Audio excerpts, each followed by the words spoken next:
kakain na ako. After nito, magpapaihi ng aso, tapos mamamalengke. Pagkapalengke, magluluto. So, tignan nyo na lang.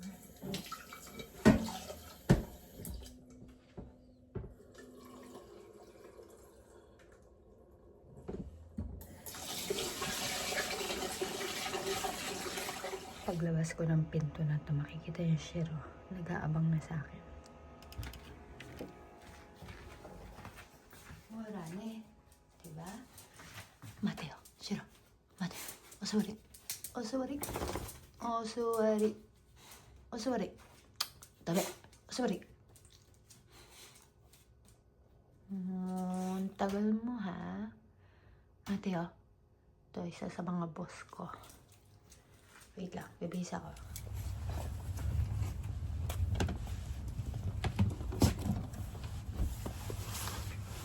At bago nga kami lumabas ni Shiro, magpaihi. Ito naman ang alaga ko, rabbit. Diba? Sila yung mga first come first ba yun?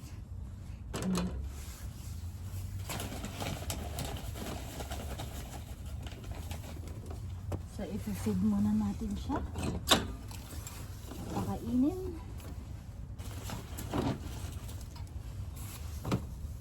Sana all may nag-aasikaso. See? Tingnan nyo si Shiro. Kusa yan, ipapasok na yung ulo sa kadena niya. Mada!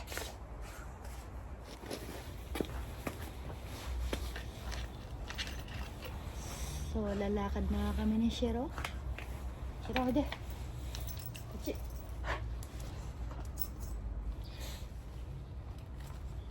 Tingnan nyo. Kapasok niyo ulo. Kachi. Mate. Tingnan nyo. Tingnan nyo.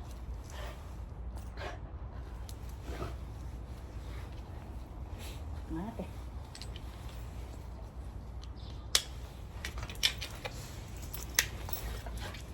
So, tara na.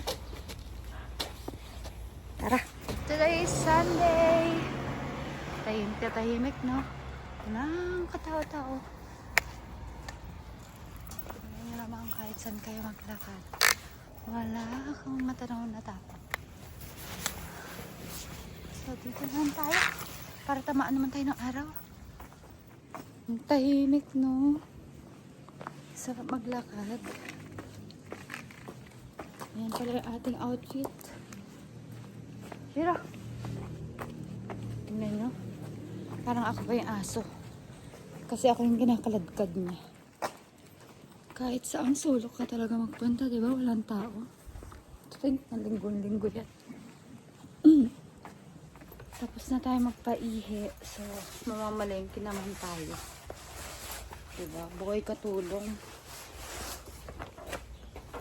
Sila maganda sa Pilipinas. Marami kang aasahan na kumilos.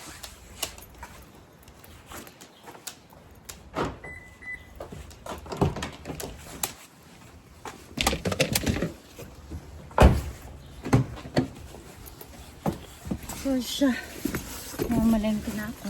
Bye! So, ganito nga pala ang kalsada dito sa Japan. Kung makikita ninyo, diba? Kahit na ano pang dami ng sasakyan, wala ka talaga halos makikita traffic. Meron namang traffic pero usad talaga, usad pa rin siya. Hindi yung traffic sa ating kagaya sa Pilipinas na talagang aabutin ka ng siyam-siyam bago ka makapunta sa destination mo.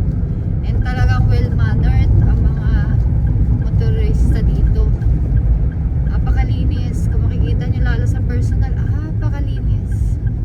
Tsaka kung maaamoy nyo, wala siyang amoy na usok ng mga sasakyan. Kasi dito stricto talaga ang pag-check ng mga sasakyan. Hindi ka bibigyan ng rehistro hanggat siguro may hindi maganda sa sasakyan mo.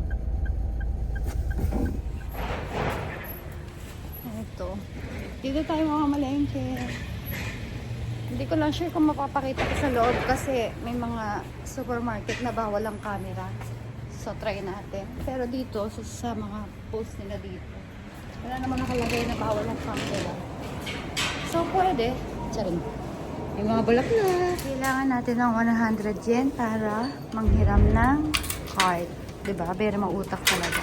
Kasi, para talagang ibabalik mo sa tamang lalagyan o tamang pinagkunan yung card na hiniram mo. Kaya siguro, ayan, may parental na ginagawa. So, kuha tayo ng basket dito. And may basket tayo dito mamaya para diretso nang ilalagay dyan ng cashier yung aking ipamimili. So, ganito yung itsura ng supermarket nila. Dry, di ba? Ang ganda ng floor. Tapos, ayun yung mga saging, mga fruits. Tapos, doon banda yung mga gulay. So, for privacy purposes, iiwas tayong makakita o makahagip ng mukha ng tao.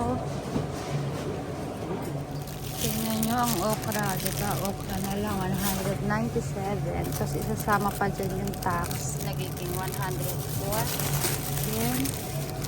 So, diba? Kung ano yung mahal dyan sa Pilipinas, eh siyang mahal din naman dito sa Japan. Hindi tayo naiiba. Kaya kung walang mapadala, huwag tayo magreklamo. Charing. O diba? Naghahanap talaga ako ng mga mura. Dahil mapapamura ka sa mahal, charing. Pero dito, sulit naman kasi mga talaga ang gaganda ng mga mabibili mo. Mga fresh. Hindi ka madidisappoint sa mabibili mo. Dahil talaga namang malinis ang Japan. Tingnan niyo yung mga presyo ng bigas. Ito mura na to. Sa 10 kilo, meron ka ng sa 6,300 yen, meron ka ng 10 kilo ng bigas. O, diba? Hindi lang Pilipinas ang naghihirap. Mahirap din kami dito sa Japan. Kaya, diba, kung dadaing tayo, magsumikap tayo. Yun lang naman ang susi. At, ewan ko lang, maganda kasi talaga ang gobyerno dito sa Japan dahil wala ditong age limit. Wala na yung diskriminasyon kung anong natapos mo sa pag-aaral. Lahat binibigyan ng chance na makapagtrabaho. Tapos na nga ang ating pamamalengke. So, tignan nyo naman. Ito lang ang napamili ko. Bariya na lang. Isang lapad na siya. Diba? As in bariya. As in sentimo na lang. Nasa isang lapad na yung pinamili ko. O magkano ko sa Pilipinas. Dahil mababa ng palitan ngayon. Nasa 4K o 3.7.